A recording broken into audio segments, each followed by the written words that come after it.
আমরা তো নিজেদের ভীষণ যুক্তিবাদী প্রাণী বলেই দাবি করি, তাই না?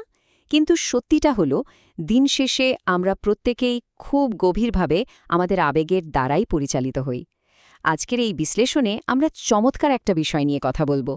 ভাবুন তো, এই আবেগগুলো যখন আমাদের জীবনের স্টিয়ারিংটা পুরোপুরি নিজেদের হাতে তুলে নেয়, তখন ঠিক কী ঘটে? আর ঠিক এখানেই একটা বড়সড় প্রশ্ন আমাদের সামনে এসে দাঁড়ায়। তীব্র মানসিক চাপের মুখে কেন কিছু মানুষ পুরোপুরি ভেঙে পড়ে, অথচ অন্যেরা ঠিক সেই একই চাপকে কাজে লাগিয়ে নিজেদের একেবারে নতুন করে গড়ে তোলে?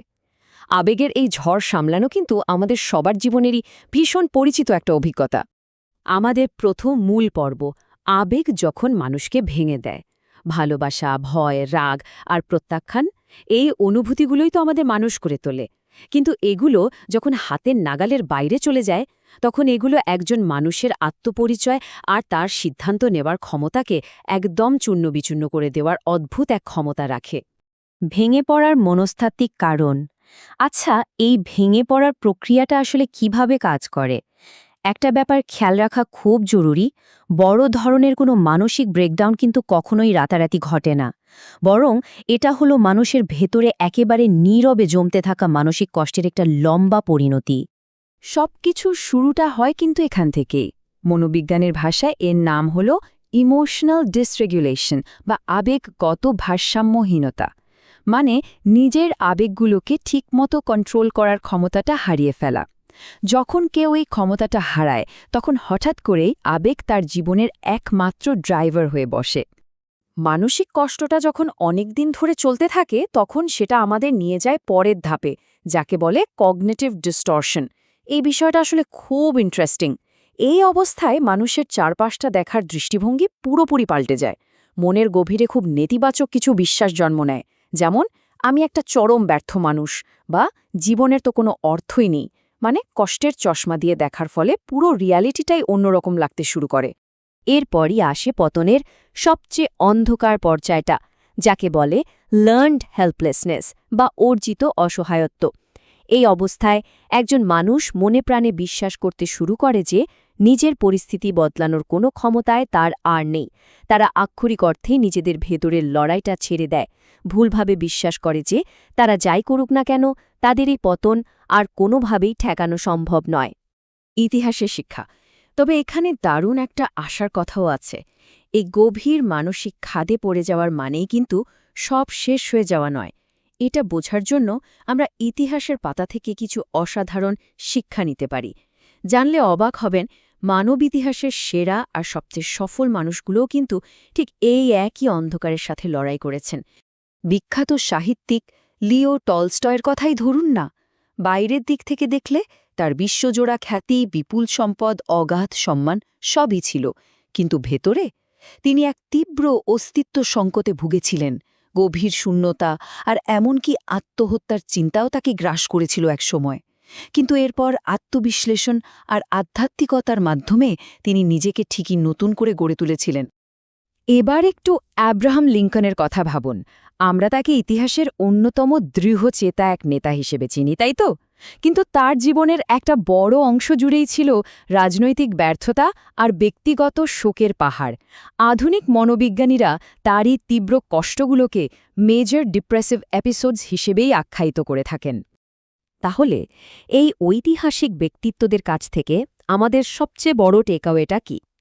তারা ভেঙে পড়েছিলেন ঠিকই, কিন্তু তারা গুড়িয়ে যাননি।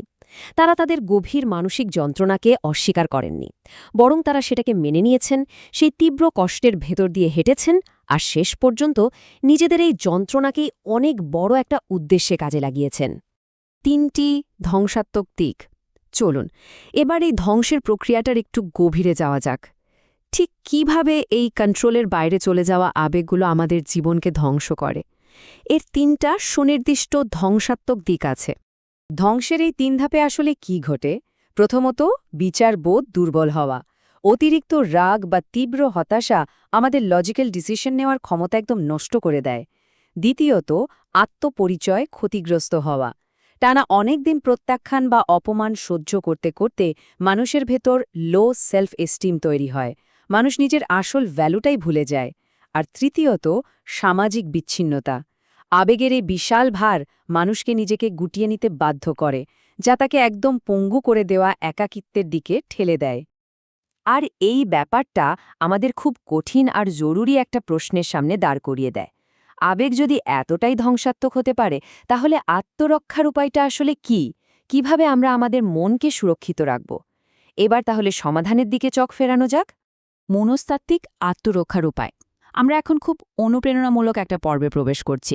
সবচেয়ে বড় সুখবরটা হলো, আমরা চাইলেই একটু আগে আলোচনা করা সেই ইমোশনাল ডিসরেগুলেশনের বিরুদ্ধে খুব দারুণ আর সায়েন্স ব্যাকড একটা ডিফেন্স সিস্টেম গড়ে তুলতে পারি।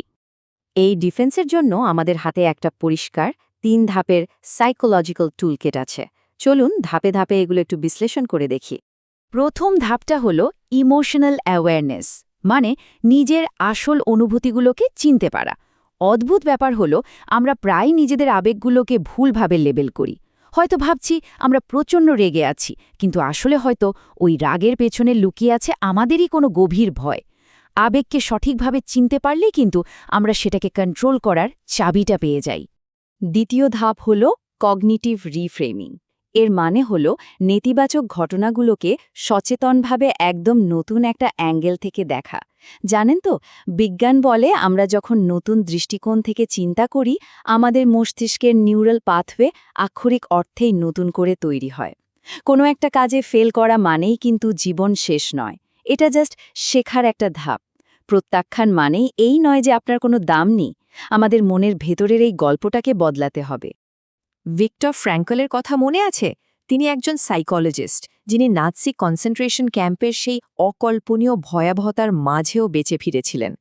তিনি একটা দারুণ কথা লিখেছিলেন, মানুষের কাছ থেকে সবকিছু কেড়ে নেওয়া যায়, কিন্তু একটা জিনিস বাদে, যে কোনো পরিস্থিতিতে নিজের মনোভাব বেছে নেওয়ার স্বাধীনতা।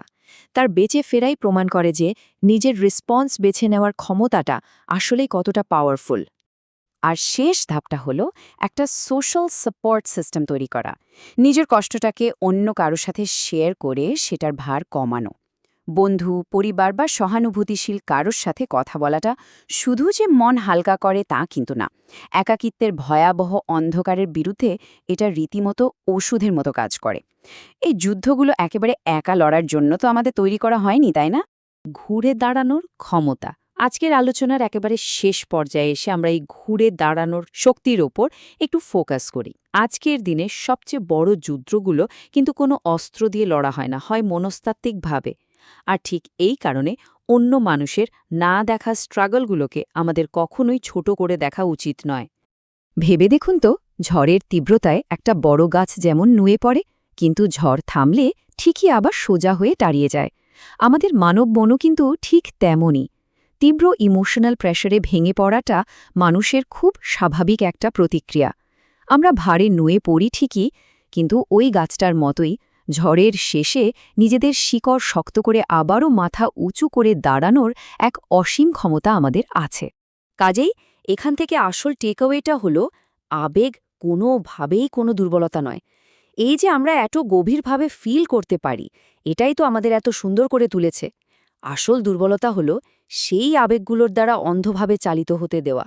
সত্যিকারের মানসিক জোর আসে আবেগগুলোকে অন্ধের মতো আমাদের জীবনের স্টিয়ারিং হুইল ধরতে না দিয়ে, বরং তাদের সঠিক পথে ড্রাইভ করার মাধ্যমে। আজকের আলোচনাটা আমরা এই চিন্তার মাধ্যমে শেষ করব। যেহেতু মানুষের আসল শক্তি শুধু অনুভূতির মাঝেই আটকে নেই, বরং সেই অনুভূতির পরেও সামনে এগিয়ে যাওয়ার অসীম ক্ষমতার মাঝে লুকিয়ে আছে। তাহলে ভেবে দেখুন তো, এরপর যখন আপনার জীবনে আবেগের বড় কোনো ঝড় আঘাত হানবে, তখন আপনি নিজের অনুভূতিগুলোকে কিভাবে কাজে লাগাবেন?